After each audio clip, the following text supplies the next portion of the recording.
Love your enemies. The only power you have to do this is the knowledge that the vindication will come on the last day. So here I am in this parking lot being embarrassed by this crazy guy. Demonic influence? I mean, I sure felt that way. I don't know. What do I know? But it was nuts. It was nuts. Here I am embarrassed. There was a guy taking video of the whole thing. I don't even know, right? And they're all over there with their cars. I'm like, I did walk over. I was like, you guys know that guy? He seemed like making some trouble. Here, Sons of Solomon. Yeah, check it out. The guy had a cross on. I gave it to him. He took it. Hey, look at that.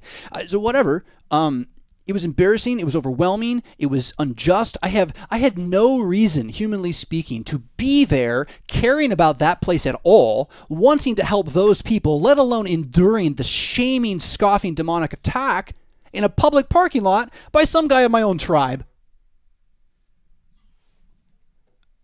But I wasn't there for me. So I was there to be there for Jesus. Not like he needs it. I'm connected to him. He's inside of you. And so it wasn't so much that I even thought, turn the other cheek, Jonathan.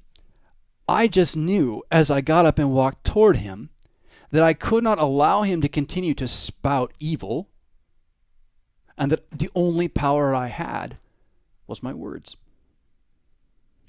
And believing that, I didn't turn the other cheek. I gave him, the pamphlet. I have more than one. And I would have given him food and money. I'd already given away food and money to 2 other people that night. Rockford's a great place. And I was out trying to do this, right? Pray for your enemies. Your enemies are the ones you're here for. Your friends, who are only Christians, generally, we'll talk about that more too, and you may have friends who are not, but your real ones, your eternal friends, they're only the Christians. So in one sense, you're here for them to support each other toward that, but you're here for those who are not Christians, because all the Christians could die and go away and they'd be fine. But everybody else is not that.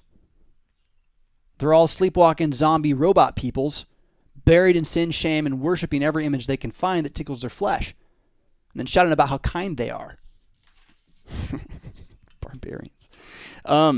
Goodness. It's such a good question. This is such a great question. So to see that Matthew 5:38-42 is not rejecting Exodus 21, but its interpretation as a universal application, which was not unwise when they realized, that's a really fair, just thing compared to killing everybody. And they started applying it to stuff. Verse 24. Yeah. It's to see what justice really is. So, you want to see Judgment Day that it doesn't go well for you because you're outside of Jesus? Eye for eye, tooth for tooth, thought for thought, word for word. I had this thought recently. Like, how is sarcasm going to hold up on Judgment Day?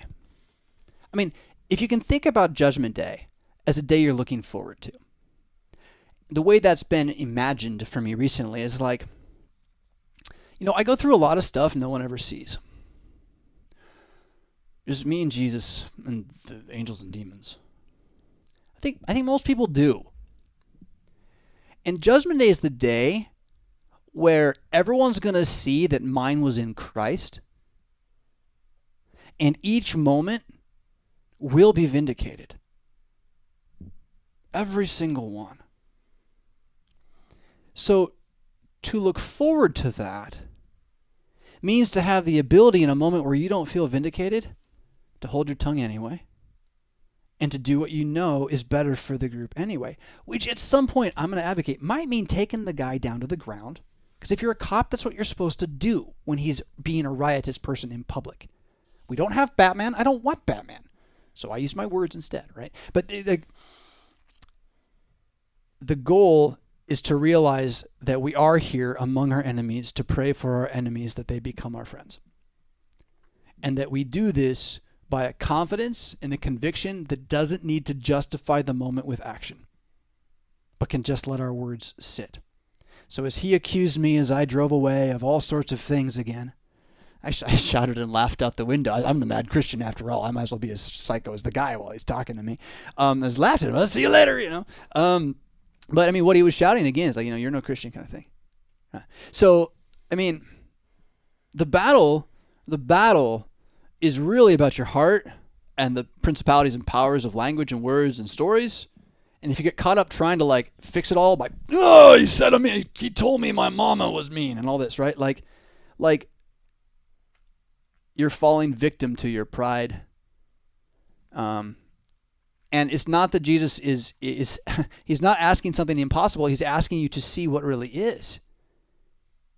You think that some evil government comes and puts you in jail and you have to like somehow stop this because it's evil.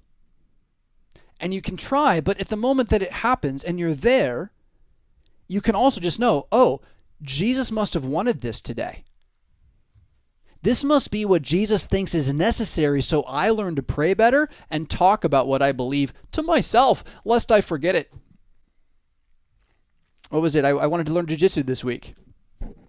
And I was about 5 minutes from the place, and I knew I was late, and I just said it out loud. I guess Jesus doesn't want me to learn jiu-jitsu today. I wonder what I'll do instead. It's a framework. It's a story. It's the story of the Bible. Tell it to yourself, right? And in that, keep believing that turning the other cheek does not mean be a floor mat. It means have self-control.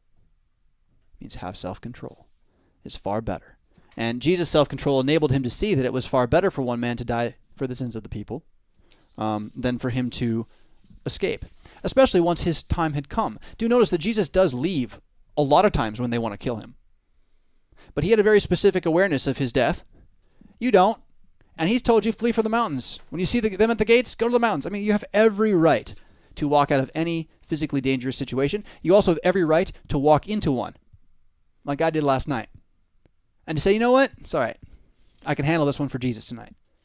No. Don't expect too much of yourself. But also, see it for the good it is. Your enemies have been praying for you if they're Christians. Yeah?